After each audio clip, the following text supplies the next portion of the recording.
இன்னைக்கு சொல்றேன், நீட்டை ரத்து செய்ய முடியாது. உச்ச நீதிமன்றம் விலக்களித்தாலே தவிர நீட்டை ரத்து செய்ய முடியாது. இதுதான் உண்மை.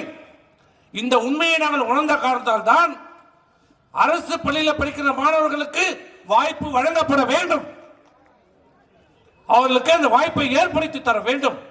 என்ன செய்யலாம் என்று சொல்லி எங்களுடைய முதலமைச்சர் எடப்பாடியார் அவர்கள் குழு அமைத்து அந்த குழுவுடைய பரிந்துரைப்படி 7.5 அரசு பள்ளியில் படிக்கின்ற மாணவ மாணவிகளுக்கு மொத்த இடம் ஒதுக்கீடு 7.5 மருத்துவக் கல்லூரியிலே இடம் வழங்கப்பட வேண்டும் என்று சட்டத்தை ஏற்றி ஆளுநருக்கு அமைச்சார்.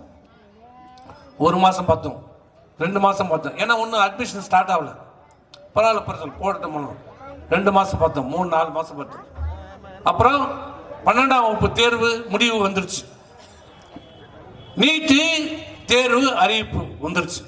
அப்ப சொல், இதற்கு மேலேயும் இந்த மத்திய அரசாங்கத்தை நாம் பார்த்துக் கொண்டிருக்க முடியாது.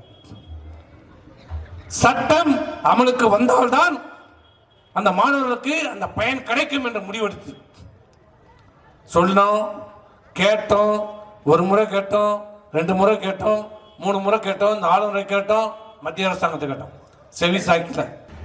ஆளுநருடைய மத்திய அரசாங்கத்தினுடைய அனுமதி இல்லாமல், ஆளுநருடைய கையெழுத்தை இல்லாமல் நேரடியாக அந்த சட்டத்தை அரசாங்கத்தை இதழிலே வெளியிட்டு அந்த சட்டத்தை அமல்படுத்திய தைரியம் உள்ள இந்தியாவிலே ஒரே முதலமைச்சர் எடப்பாடி பழனிசாமி.